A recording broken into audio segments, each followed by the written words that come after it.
Hi guys! So start my 2023 budget planner with me. So here's my one day at a time budget planner.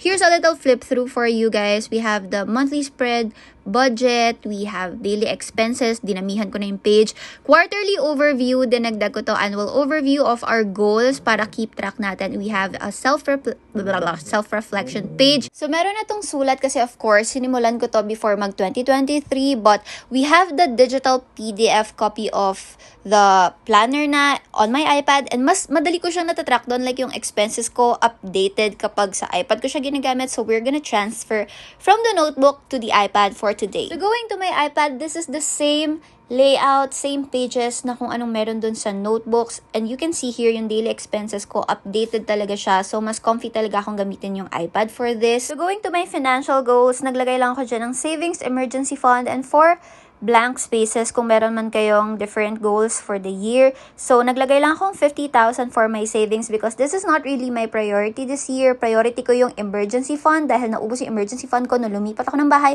Anyway, I wanted to have 6 months worth of expenses sa emergency fund ko. So, naglagay lang ako dyan for 150k. This is a lot! Pero, of course, that's our priority for this year. One of my goals this year is to be credit card debt-free. Kaya lang naman lumaki yung purchases ko sa credit card kasi nung lumipat ako ng bahay, hindi ko na-anticipate yung dami ng gastos ko. Also, I wanna finish the exterior design of the house, yung gates and grills, and also yung interior, yung mga kitchen cabinets, and all yung mga ganyan-ganyan.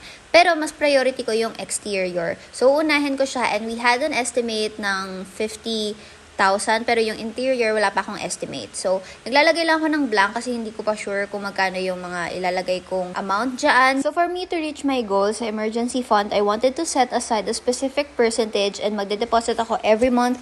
Hindi pwedeng hindi ako mag-deposit sa emergency fund every month. And then, ilalagay ko siya sa high interest yield savings account. Nakalimutan ko yung exact term, pero yung mga high interest na mga savings account. So, for me to be credit card debt-free, nilagay ko dito no more advanced purchases and I will not use my credit card unless mababayaran ko siya right off.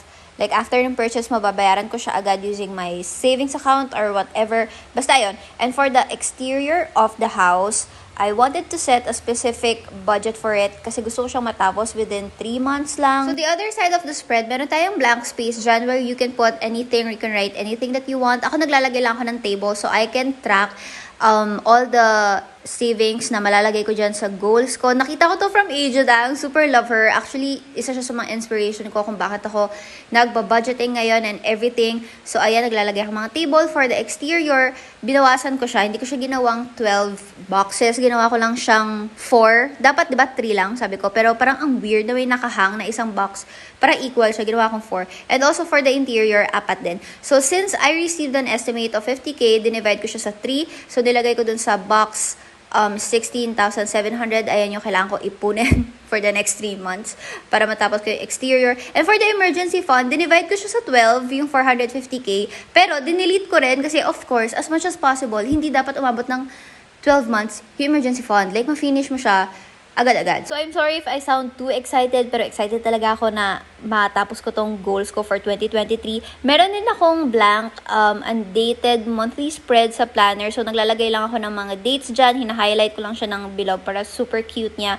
And then, for the budget, eto, mabilisan ko na lang tong ipapakita sa inyo kasi i-transfer ko lang naman from my notebook to planner, diba? So, makikita nyo dyan, ayan yung monthly budget ko for the month of January. Sa dulo ng planner, we have a self-reflection page and nakalagay dyan yung sa dulo, that's why I deserve a blank. This is a reward for yourself kapag natapos mo na maayos yung 12 months nitong planner. So, I suggest itong reward na to, it's just something na very maliit lang and hindi masyadong mahal. For me, naglagay ako ng Choco Mousse Cake kasi mura lang siya na pwede kong bilhin anytime that I want. It's just a reward na hindi mo dapat iipunin. Kasi kung iipunin mo siya, like, example, inisip ko, lalagay ko dyan iPhone or whatever, kailangan ko pang ipunin yung iPhone and mahal yon. Na kapag natapos ko yung planner, saan ako kukuha ng 70,000 pambili ng iPhone. But anyway, that is it for my budget planner for 2023. So for the notebook, you can purchase it dyan sa product link. Ilalagay ko yung TikTok shop namin dyan. For the digital copy, you can message us on SwitchcraftPH on Instagram.